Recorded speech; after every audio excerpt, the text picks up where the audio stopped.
Hello. Is this Gabby? Yep. Hey, Gabby, my name is Johnny. You're speaking to my partner, Elijah. How are you?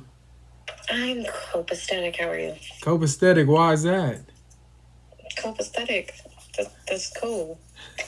I'm copacetic over. Good. So, is it a rental property for you? It's my house that I'm renting out. Ah, okay. Where are you moving? I'm currently with my mother. Ah, okay. Are you taking care of her? No. It's just time to get out. Mm-hmm. I hear that. I hear that. So he said you wanted about what, 160 for it? Mm-hmm. Okay. And he said something about a mortgage being at like 140 still? Yeah.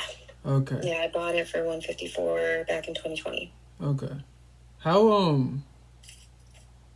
you know, are you open to a creative offer? I know the cash thing that he was talking about, buying it at 160 just wouldn't make sense. But if I were to take over your loan payments and just take care of the payments, we'd keep the mortgage in your name and I would just be making payments on that. Is that something you'd be interested in? Yeah. For how long? How long would you, I mean, I really keep it in place for as long as possible, just so I don't have to go apply for another loan because I own multiple properties. It's just a tactic that I use just to, keep the paper trail going. How long do you expect? I mean, I've done it sometimes where people are like, I don't want to be on there after 5 years. So after the 5 year mark, we refinance them out. Hmm. I'm not sure. I didn't know it was an option, so it's something I gotta think about. Yeah, it's called subject to. Yeah, Okay. and also I know you said that you wanted to walk away with what, 15 grand. Yeah. So I would just literally give you 15 grand and then take over your payments. So I wouldn't have any debt to you. I would just be making the payments on the house. Okay. So what's the catch here? I wish there was a catch, but there isn't. I mean, I like to buy your house, right? To buy it for 155, we'd have to pay 140 to pay off that existing mortgage, right? Right. And then give you 15 grand anyways. So why Right. not just give you 15 grand and keep that mortgage in place? Because the only person who makes money in that other situation is the banks by just switching numbers and like for them, you know. Right. In this way, it's just like you get your money and I keep paying on the loan, and it's just a real quick and clean transaction. So how would you pay for the loan? So you have a renter in there right now, don't you? Mm-hmm. And is there room for? I mean, I'm assuming how much do they pay? Let's back up. How much do they pay? She pays a little above the mortgage, so she pays $1,400 a month. Okay, so I would keep her in place. I know her lease is through when? When did you say May? Yeah. Okay, so her lease is through May. Is she planning on moving anytime soon? No. So she would become the renter, and the mortgage will get paid by her renting the property. Huh. And if all fails and she moves out, then I make the payments and I stick a new renter in there.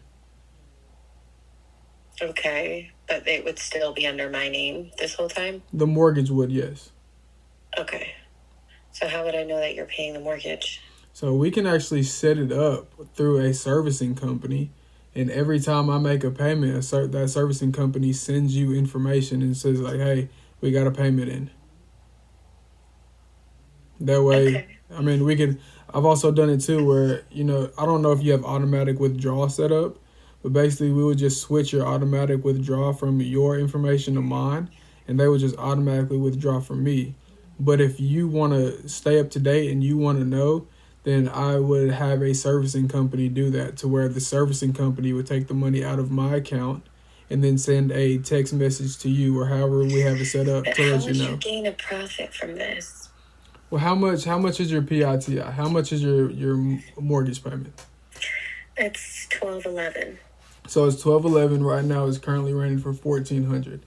Is there? Mm-hmm. I'm not too familiar with the Ohio market. This would be my first property in the area. But if I'm making a $200 spread when I just walk in, I mean, that's obviously not any money because all that money will be poured back into the house for a few years. Right. But in those few years, I can think of ways to add value to this house and increase rents. Yeah. I mean, it's honestly, I could have went higher. It's a family friend that's running it. So it can already be higher. It just needs probably like newer appliances. Like pretty looking ones. Right now they're like the ugly white ones. And it needs a roof. Nothing's leaking, but if you ever want to sell it, the roof's messed up. It needs a roof. Other than that, it's a good investment for sure. Let me think about it because it sounds like a great deal. Okay, let's talk about it. Do you want me to put something in writing for you to look at as well? Yes, sir.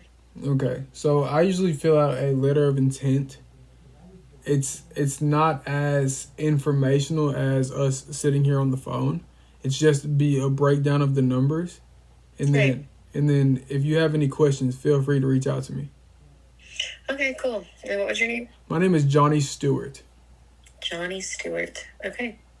All right. So I will. When should I expect to hear from you? Do you want to email me a letter of intent? Yep. I'll do that right now. Okay.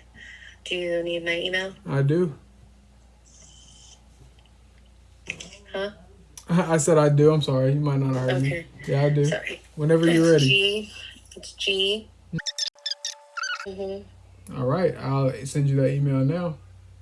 Okay, cool. And don't try to scam me.